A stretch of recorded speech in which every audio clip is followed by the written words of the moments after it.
Pour qui tu te prends? Tu ne peux pas te contenter de ce que tu as. Se culpabiliser, avoir ce dialogue interne ne va pas du tout nous aider, vous vous en doutez bien. Nous rabaisser, ne pas voir la valeur de qui nous sommes, ni de ce que nous ambitionnons, eh bien ça ne va pas nous permettre de sortir facilement d'une situation qui pourtant est complètement inconfortable, d'un moment ou même d'une période de vie qui ne nous nourrit pas, nous qui sommes hypersensibles. C'est plutôt le meilleur moyen pour s'éterniser dans une vie qui ne nous ressemble pas, une vie plutôt fade. Donc ça, c'est évident que ça n'est pas ce que nous recherchons, surtout nous qui sommes qualifiés de chercheurs d'intensité. C'est évident que si on va dans un dialogue interne comme ça qui étouffe notre valeur et surtout ce que nous ambitionnons, eh bien on va très vite aller dans la déprime. Avant d'aller plus loin, je vous invite à vous abonner à ma chaîne afin de soutenir mon élan pour vous donner toujours plus de conseils, de tips pour garder une très bonne énergie et pour vous sentir plus libre d'être vous-même. Donc pour sortir de cette estime personnelle qui est peut-être fragilisée dans le moment ou qui l'est depuis un certain temps, je vous donne une solution. Alors la solution pour sortir de cette période où votre estime personnelle est fragilisée, eh bien il va y avoir un pourquoi émotionnel à aller chercher. Mais attention, je ne vous parle pas d'un petit pourquoi, quelque chose qui serait intellectuel, que vous seriez en mesure de griffonner comme ça sur un bout de papier. Pas du tout. Il va falloir aller chercher un pourquoi qui est dans vos tripes, quelque chose qui vraiment est viscéral pour vous.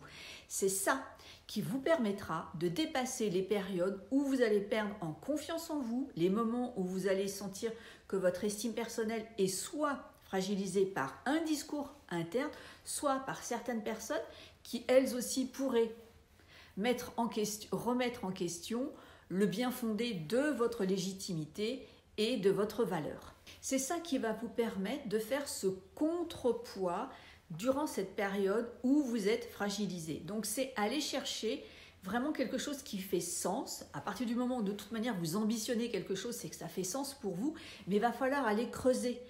Pourquoi ça vous torpille les tripes à l'idée de ne pas le réussir? Pourquoi est-ce que c'est si presque vital pour vous de le faire?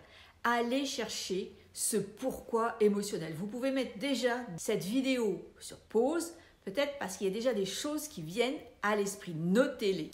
Alors, sachez que votre pourquoi viscéral, il peut être une émotion qu'on pourrait qualifier de négative. Ce n'est pas à mettre complètement de côté. Donc, ça peut être une émotion négative, comme par exemple la colère. La colère peut très bien justifier un pourquoi viscéral. Ça peut être un sentiment d'injustice. C'est ça aussi qui peut vous donner l'élan.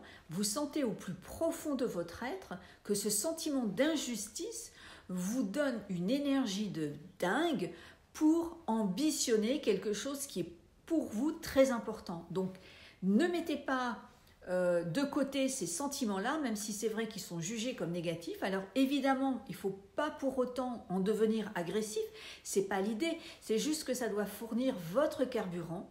Et sachez que moi, par exemple, j'ai un carburant qu'on pourrait dire peut-être négatif, moi c'est un certain ras-le-bol. Et moi, mon ras-le-bol, en tout cas ce qui m'anime et qui fait que j'ai envie de faire des vidéos, que j'ai envie de faire des accompagnements, c'est parce que j'ai un ras-le-bol. Et ce ras-le-bol que j'ai dans mes tripes, eh bien en fait c'est d'en avoir marre de voir certains hypersensibles gâcher leur potentiel, gâcher leur singularité, ne pas oser être plus libres d'être qui elles sont.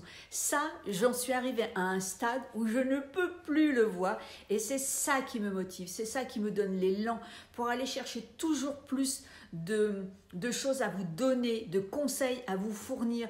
Et moi aussi, je me forme toujours pour aller plus loin dans mon potentiel, dans ma singularité, parce que pour moi, c'est devenu quelque chose de vital, ou en tout cas quelque chose de viscéral, plus de viscéral que de vital.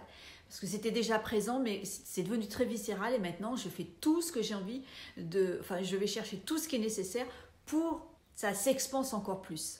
Et c'est ça qui me donne l'élan pour vous donner toujours plus de conseils, de tips, pour toujours améliorer mes accompagnements. Ça, c'est quelque chose qui est très important pour moi. J'adore vous donner l'énergie pour créer ce que vous avez envie de créer, dans votre rapport à vous-même, dans vos relations, dans la découverte de votre potentiel. J'ai ce talent de savoir soutenir, de même vous aider à voir votre potentiel, votre singularité et de vous donner les moyens pour atteindre le résultat que vous désirez. Donc, allez chercher ce pourquoi viscéral, c'est l'élément de bascule qui va vraiment vous aider dans les moments où vous perdez confiance, où votre estime personnelle, elle chute, parce que c'est quelque chose qui est fluctuant, c'est complètement normal et il vous faut ce contrepoids. Allez-y, à vos carnets, à vos crayons. Et mettez-moi en commentaire si vous êtes prêts à faire ce pourquoi viscéral.